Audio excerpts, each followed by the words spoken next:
What's up, everybody, and welcome to the next part, the next video of why Gaster is in Deltarune. Now, if you guys didn't see my first video, you can click the link in the description, the comment, or in the link above. That was actually on a different channel. If you guys want to go follow that channel, subscribe, that would be great. That is my Let's Play channel. I do, obviously, Let's Plays, Mario ROM hacks, a lot of Nintendo games, and some reactions. Also, the first video is there. So, why am I saying, or why am I doubling down that Gaster is in Deltarune? So, my evidence comes from both secret boss fights, from Deltarune Chapter 1 and from Deltarune Chapter 2. So, spoilers for those who have not fought those bosses yet. So, as you guys can see here, I have the one and only Seam. He previously was a court magician, and he talks about Jevil here. You could ask him about Jevil, I believe, after you beat him, or before, I don't remember, it's been a while. However, as you get his past, and we can look here, he says, he was a funny little man, once the court jester, I the court magician. A friend? Could I consider him a friend? Perhaps, perhaps not.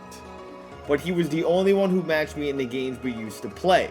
So he spoke lightly about Jevil, how he was this funny, good person. Not exactly a friend, but one of those like a classmate friend. But one day he met a strange someone. This is mainly badass flyers. One day he met a strange someone, and since then he began to change. Now that strange someone is also alluded to not just Jevil's past, but Spamton's past as well. If we go to Spamton as well, and you play Deltarune Chapter 2 and you find out about his past, Spamton was a unsuccessful spam email salesman or account that couldn't get through to Lighteners until one day he was approached by someone or called by an anonymous voice, and ever since that day, he became successful, but he also became isolated. He became estranged. Okay, he turned into the Spamton that we know. Going back to Jevil now, though, he started saying bizarre things that completely didn't make sense. Now, this is the most important fact here, okay? But Seam, as we know him, is kind of a beaten-up, like a rag doll of a person. Like, he is not who he used to be. He looks at life kind of, he kind of has a bleak outlook on life. Ever since he worked with Gaster, ever since his corruption. He goes, soon, Jevil here, he began to see the world as a game and everyone as its participants. Now this is key because Gaster knows, Gaster, Chara, Flowey, they all knew, that the world was a game. They knew that you, the player, existed, that you were the soul, you controlled their actions. By having something else other than them control their actions, made them realize that their world was not real. It was being controlled by someone on the outside. Therefore, it is a game. Their lives were not their lives. And with that reality shown, they broke. They became the villains, the secret bosses as we know them.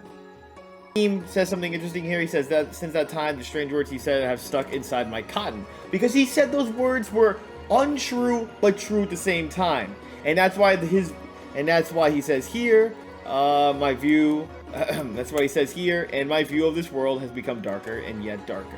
I mean, darker yet darker. Reflecting on these old memories, I think perhaps I miss playing games with him. Now, though, after you beat him, this is one of the lines here. He says, you too will begin to realize the futility of your actions, saying as Jevil was just the beginning. It seemed like Seam knew a little bit more, or he fell, I don't want to say he fell into despair, but he is someone who started to think about Jevil's words, and he more realized that they were truth. At first they were untrue, and he kept thinking about them, they became 50-50, and then they became his truth.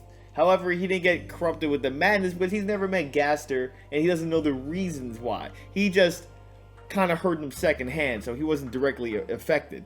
But it seems that he knew that they were premonition for a greater, or technically a more evil omen approaching us. That, or Jevil could have said these things and we've never got the lines before, and he said them to Seam as he locked them away. The world, that could be alluding to the Titans as well. Maybe he knew or knows about them at this time. Obviously, this was in the first game. It was written a few years ago, but these are things that we can take that they are fact, because it has happened and we have more information now. Now let's go to Spamton, then we're gonna go back to Jevil.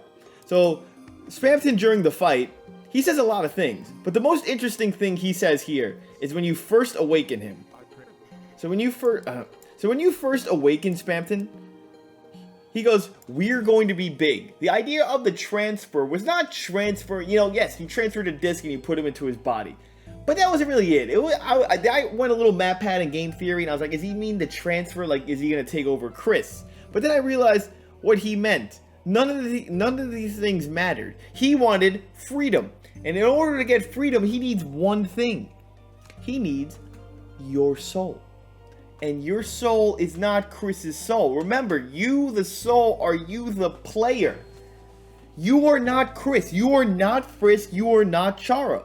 You are you. You are that soul. And Spamton knows about them. He knows about souls and all that. So, what makes this very important, obviously, is that he says, "I won't have to be a puppet anymore. Or so I thought. What are these strings? Why am I not big enough? It's still dark." So he realizes here, this is when he puts you in a corner. And this is the moment you realize that Spamton tricked you and he knows more. That's right, you, I need you. And I was like, oh man, he wants to be Chris. He's going to body swap with him. Nope, to be big with me. Very, very big. He is not talking to Chris. He is talking to you here. That is why he is facing you. And he is talking about you to the player. So big will stand up tall and see past the dark, stand up with our heads into the clouds and look into heaven. Could be just a reference of light, because to him, he's been in the dark world all along. Heaven, it could just be alluding to light. I just need that little soul you have. He knows about souls. He knows you. That is why that line of text, he is looking at you. He understands. This mysterious voice told him about determination, about souls, about how their world doesn't matter. They are just a tiny world that is controlled. Their reality means nothing. And that is why Jevil is corrupted, and that is why Spamton is turned to who he is. So, obviously, as you fight him, he goes, "Heaven, are you watching?" He's looking at a lightner. He might be looking for Gaster or something like that. It's time to make a very special deal. He is trying to escape his mundane, not mundane, but his broken life. And he realizes in order to do that, he needs a soul, and then he could, quote, be the main character. He could be big. It will be, basically, it'll be the Spamton show. And that's where Gaster comes in. He is the voice that has told them all. He is the one who's gone between realities. He is the only one who's ever been involved with the dark world. He knows about darkness. I talk about this in my first video. He has trapped himself in between universes, or in between light and dark and alternating universes, and there's the only ways he can communicate with people for a short amount of time. That is also why he is possibly the Chris. He could take over Chris when your soul isn't in it, because he is able to open up a fountain and then you're able to expand his control, corrupt one person from that town in order to keep going, keep, quote, living until he finds a suitable replacement, until he could get to Chris. And essentially, Spamton had the same idea. Other than that, you cut his wires. He realizes he is a puppet. Okay? But the most important thing, actually, when you kill Spamton, or defeat Spamton, excuse me, because obviously you don't kill him in pacifism run. He goes, now we get to this scene where Spamton in his original form is all tied up. So you see him tied up and he goes, quote, "It seems after all I couldn't be anything more than a simple puppet." He realizes that he is nothing in this world, and he's just a simple puppet for us to control, NPC player to be. He's just a used person. That's what a puppet is. But you three, you're strong. With a power like that, maybe you three can break your own strings, implying that they are puppets. Let me become your strength. This is where he gives you the item. You got Deal Maker. And you got Shadow Crystal. Now, What he means by that, though, is we are puppets. We are being controlled. And he mentions that many times throughout the fight. He wants to get to freedom, and he believes with his soul he will be freed. He sees us as puppets being controlled by that soul. Or he knows that they are. He knows their actions aren't necessarily their own. Now, let's go back to the Jevil fight. Let's look at his tech. Now, let's go here. Jevil, when you fight him, this line stuck out to me a lot, and it goes back to my theory. Now we can play. Quote, then after you, I can play with everyone else too, implying that when he wins, he will take our soul. And now he can play with everyone else. He can escape his jail, escape the Darkner world, and get to Lightner world, and he becomes it. He becomes the guy. Okay? So, after that, he goes, what fun. I'm exhausted, you kids tired me up. Now I will sleep for the other 100 years. Unfortunately, you kids cannot have such a pleasant dream. He realizes their journey is just beginning and it's only going to get worse.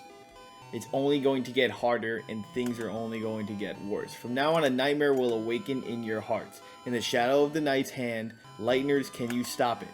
This night is going to keep creating dark fountains, and then we know what happens according to Rysel. What's gonna happen when the Dark Knight creates all these fountains? The Titans will roam again. The Darkness will become statues, so they lose their friends, and the light will live in abyss, or they will live in turmoil. Can they stop it?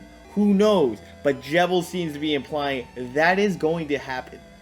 No matter what we do, it is our fate. Can we defy fate? Maybe. That is the point of a game and being a hero. One interesting thing I did want to show you guys is actually when you beat Spamton, you get something called the Shadow Crystal. And you get it in both if you defeat him or Pacifism run. But if you use the Shadow Crystal, as we're going to see here.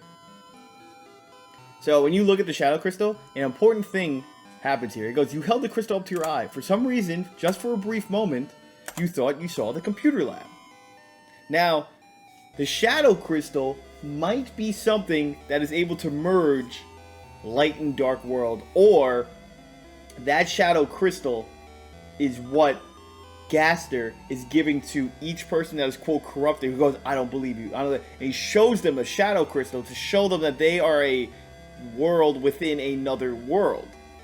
And with this, by using Shadow Crystals, they can either merge the worlds, or there's some type of way to escape the world, or you need the power of the soul. There's something with there. I haven't fully thought it out yet, but I thought this was a pretty interesting piece of information, and if there's more Shadow Crystal information, please let me know. Other than that, I hope you guys enjoyed the video. I really do appreciate Toby Fox, everybody for discussing their theories in my last video, and I want you to know, what do you guys think of the secret bosses in this game? Did you really like them? Do you think that they're alluding to more? Who do you think met them to corrupt them? Who is this mysterious person or voice? Do you think it could be Rysel, who could be a Lightner? That's a theory I've been trying to juggle around in my head. I'm not 100% convinced that he's evil. But, he does have knowledge of the light world, and it seems that he's able to travel between dark worlds when everybody else from the original dark world and away from their fountain turns to stone. So that could be a theory I've been kind of working up in my head. Who knows? Don't forget to comment, like, share, subscribe.